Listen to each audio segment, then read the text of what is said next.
नमस्कार, मैं जन्मदुक्ता शिवम गौतम। जिस तरीके से कर्नाटक से खेल शुरू हुआ था, मध्य प्रदेश होते होते अब वो राजस्थान पहुंच गया। राजस्थान में अशोक गहलोत की कांग्रेस सरकार संकट में आ गई और इसको संकट में लाने वाले कोई और नहीं, उप मुख्यमंत्री और प्रदेश कांग्रेस के अध्यक्ष सचिन पायलट थे। उसके बाद 2 दिन से ये कयास लगाए जा रहे थे कि इतनी जल्दी गिरती है अशोक गहलोत की सरकार, और उसके बाद कल पूरे दिन उठापटक चलती रही। सचिन पायलट की तरफ से दावा किया गया कि उनके साथ में 39 विधायकों का समर्थन है। दूसरी तरफ कांग्रेस की तरफ से और अशोक गहलोत की तरफ से कहा गया कि हमारे पास 103 विधायक हैं, हमारी सरकार नहीं गिर रही है। इसको लेकर आज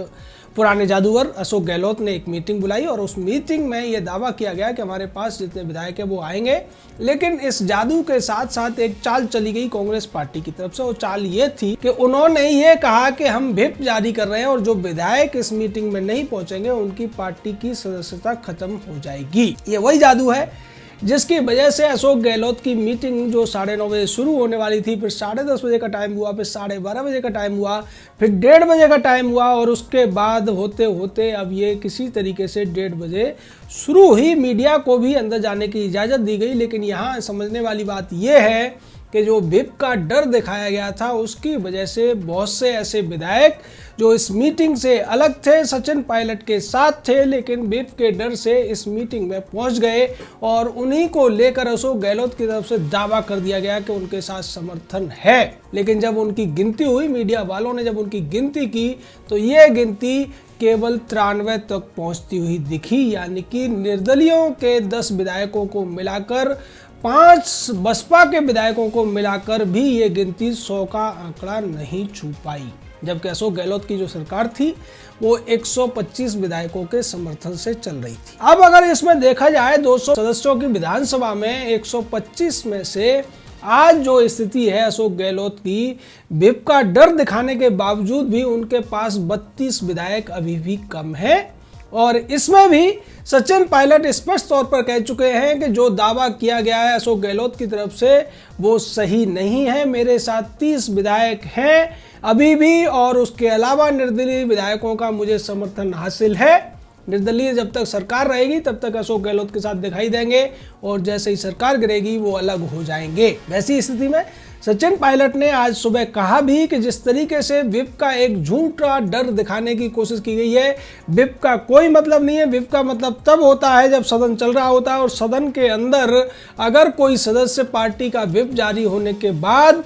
पार्टी के पक्ष में नहीं बैठता है, मतदान नहीं करता है, तो उसकी सदस्यता चली जाती है। लेकिन ज़्यादातर जो राजस्थान के अभी वर्तमान में विधायक हैं उन्हें इस कानून की जानकारी नहीं है, और इसी डर से सचिन पायलट खेमे के भी 4 विधायक आज उस मीटिंग में दिखाई दे रहे हैं। लेकिन दूसरी बात यह है कि इस मीटिंग से पहले जिस तरीके से विश्वेंद्र सिंह जो कि कुम्हेर अड़ी के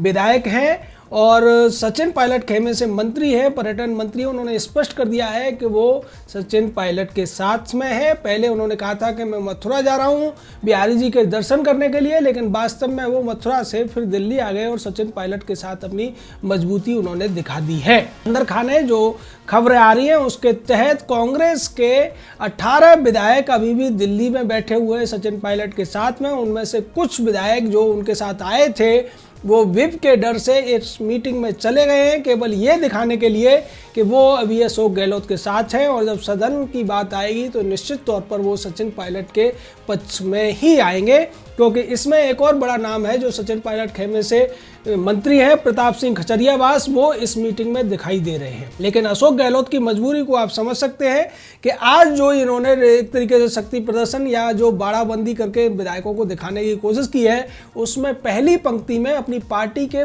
जो सीनियर विधायक हैं उनको नहीं बिठाया है, बल्कि निर्दलियों के 10 विधायकों को बिठाकर ये दिखाने की कोशिश की है कि उनके पास समर्थन है। यानी कि अशोक गहलोत एक नंबर गेम करके मीडिया को भ्रमित करने की कोशिश कर रहे हैं, और साथ ही साथ पूरे देश में संदेश देना चाहते हैं कि सचिन पायलट के साथ में विधायक नहीं है, वो अकेले पड़ गए हैं। और इसीलिए आज रणदीप सुरजेवाला की तरफ से ये कहा गया कि कोई भी पार्टी में है, किसी भी पद पर है, उसको पद की गरिमा को समझना चाहिए। जो भी दिक्कत है पार्टी के अंदर परिवार की तरह बातचीत करनी चाहिए। चाचा, ताऊ, भाई, भतीजा, ये जो सभी होते हैं आपस में बड़े होते हैं, उनसे बात करें, उनसे अपनी समस्याओं को रखें, और उसके बाद किसी भी तरीके की समस्या फिर भी है तो हमारे जो आका बैठे हुए हैं सोनिया और राहुल, उनसे आप बात कर सकते हैं, लेकिन बाहर जाके इस तरीके से घर तोड़ने की बात नहीं करनी चाहिए। यह सीधे तौर पर एक लीपापोती करने की कोशिश है कांग्रेस की तरफ से। आज इस मीटिंग में अशोक गहलोत के साथ में केसी वेणुगोपाल, अजय माकन और अविनाश पांडे के अलावा सुरजेवाला जैसे लोग दिखाई दे रहे हैं। इसका मतलब ये है कि कांग्रेस पूरी तरह से जानती है कि अब राजस्थान की सरकार उसकी कुछ ही दिनों की मेहमान है, और आज जिस तरीके से विधायकों की लामबंदी करने की कोशिश की गई है उसके पीछे व्हिप का जो डर दिखाया गया है वो भी एक तरीके से अवैध है, क्योंकि इस तरीके से व्हिप कभी भी किसी पर्सनल मीटिंग में नहीं होती। किसी मुख्यमंत्री के आवास पर विधायकों की बैठक व्हिप के डर से नहीं बुलाई जा सकती, और इसी बात को रेखांकित किया था सुबह सचिन पायलट ने, और उन्होंने स्पष्ट कर दिया था कि विधायक आज भी मेरे साथ है और अल्पमत में है अशोक गहलोत की सरकार। उससे पहले कांग्रेस के भी कई नेता इस बात को कह चुके हैं। पीएल पूनिया ने कल कहा था कि जो सचिन पायलट है वो भारतीय जनता पार्टी में चले गए हैं, लेकिन बाद में जब उनसे पूछा गया कि अभी तो उन्होंने स्वीकार भी नहीं किया है, तब वो आज सफाई दी पीएल पूनिया ने और ये कहा कि मुझे लगा कि आप सिंधिया के बारे में पूछ रहे हैं। सिंधिया तो पार्टी में नहीं है, लेकिन हाँ सचिन पायलट अभी भी पार्टी में है। दूसरी तरफ जिस तरीके से प्रदेश कार्यालय से और तमाम जगहों से सचिन पायलट के पोस्टर्स को हटा दिया गया है, उनको या तो तोड़ दिया गया है, उनको फाड़ दिया गया है, या फिर वहां से हटाकर कहीं और उल्टा करके रख दिया गया है। इस पर जब कांग्रेसियों से बात पूछी गई तो कांग्रेसी विधायक ये कहते हुए नजर आए कि देखिए ऐसा कुछ नहीं है, कल आंधी तूफान आया था तो उसके बाद ये पोस्टर गिर गए होंगे और फट गए होंगे। यानी कि जो राजनीतिक तूफान आया था उसमें जादूगर अशोक गहलोत ने अपने प्रतिद्वंदी सचिन पायलट के पोस्टर्स को हटवा दिया गया है, और इसका मतलब ये है कि अब सचिन पायलट के लिए कांग्रेस ने अपने दरवाजे लगभग आधे बंद कर दिए हैं, जिसका सीधा मतलब ये है कि राजस्थान में अब कांग्रेस की सरकार नहीं बच पाएगी, क्योंकि विधानसभा में 200 सदस्य हैं और उसमें से बहुमत के लिए 101 विधायकों का समर्थन होना चाहिए। निर्दलीय विधायकों को मिलाकर भी अभी भी अशोक गहलोत के पास ये जो आंकड़ा है वो 93 का है। इसमें से आप इस पर समझ लीजिए कि कम से कम 10 से 15 विधायक ऐसे हैं जो केवल व्हिप के डर से पहुंचे हैं, कार्रवाई के डर से पहुंचे हैं, और अगर ये व्हिप का डर नहीं होता तो आज यहाँ पर 70 विधायक भी दिखाई नहीं देते।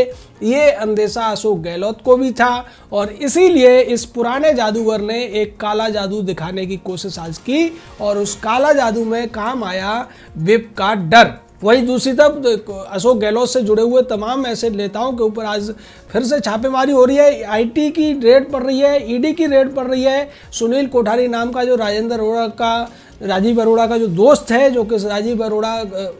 प्रदेश कांग्रेस कार्यालय में अशोक गहलोत का आदमी है, उसके यहाँ भी दिल्ली के सैनिक फार्म में भी छापेमारी की गई है, और जिस तरीके से कई होटल व्यवसायी भी इसमें छापेमारी के दायरे में आए हैं, क्योंकि मॉरिशस के रास्ते से मनी लॉन्ड्रिंग का मामला भी इनके ऊपर बनता हुआ दिखाई दे रहा है। मॉरिशस के रास्ते विदेशी फंडिंग मंगाई गई है, और उसके अलावा भी तमाम जो करीब 100 करोड़ के आसपास का ये मामला है, और भी तमाम टैक्स चोरी के मामले हैं जिसको लेकर इनकम टैक्स और ईडी की रेड चल रही है। इसको लेकर कांग्रेस की तरफ से कहा गया है कि ये हमें डराने की कोशिश की जा रही है। रणदीप सुरजेवाला ने कहा है कि भारतीय जनता पार्टी के पास 3 ऐसे डिपार्टमेंट हैं जो अगर भारतीय जनता पार्टी को लगता है कि प्रतिद्वंदियों से हिसाब करना है तो उनको आगे कर देती है। ये है सीबीआई, आईटी और ईडी।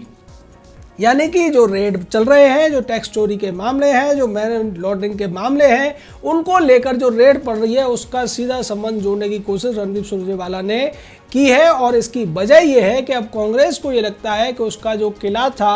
राजस्थान का, वो अब पूरी तरह से उसके हाथ से निकलता हुआ कमल की तरफ जा रहा है, जैसा मध्य प्रदेश में हुआ था। और इसके पूरे प्रयास इसलिए भी लग रहे हैं जिस तरीके से ज्योतिरादित्य सिंधिया के साथ सचिन पायलट ने बैठक की, कांग्रेस के बार मनाने के बाद भी वो बैठक में नहीं गए, और आज फिर उन्होंने स्पष्ट कर दिया कि मैं जयपुर नहीं जाऊंगा। और बाद में उन्होंने व्हिप को लेकर भी क्लैरिफिकेशन दिया, जो कि उनके जो साथी विधायक हैं उन तक देर से पहुंचा, जिसकी वजह से वो मीटिंग में पहुंच गए। लेकिन वो मीटिंग में होते हुए भी अशोक गहलोत के साथ नहीं है। ये अशोक गहलोत को भी अच्छी तरीके से पता है इसीलिए पार्टी की तरफ से अंतिम समय की जो लीपापोती है वो अभी भी जारी है। सचिन पायलट का जो नेम प्लेट है वो अभी भी लगी हुई है, बाकी पोस्टर्स उनके हटा दिए गए हैं, लेकिन ऐसा लगता है कि यह संकट इतनी जल्दी टलने वाला नहीं है, क्योंकि 3 निर्दलीय विधायक अभी भी सचिन पायलट के साथ में खुलकर खड़े हुए हैं और उसके अलावा 18 कांग्रेसी विधायक उनके साथ खुलकर हैं। साथ ही साथ जो विधायक और मंत्री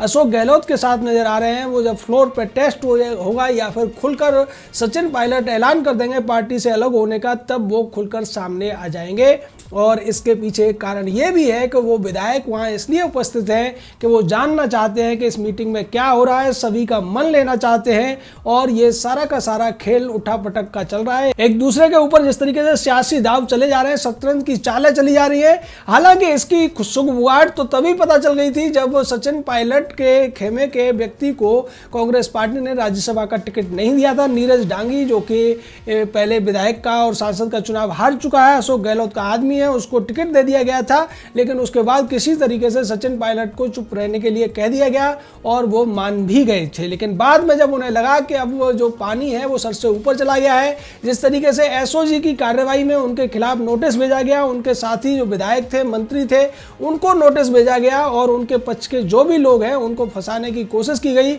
उसके बाद सचिन पायलट को लगा कि यही मौका है, या तो अपनी ताकत दिखाओ या फिर हमेशा के लिए अशोक गहलोत के आगे हमें एक सेवक के तौर पर या मातहत के तौर पर काम करना पड़ेगा। जिसके बाद उनके विधायकों ने और उन्होंने निर्णय किया कि वो अपने स्वाभिमान के लिए अपनी लड़ाई लड़ेंगे और किसी भी हालत में अशोक गहलोत जैसे पुराने जादूगर के जादू के जाल में नहीं फंसेंगे। जय हिंद, जय भारत।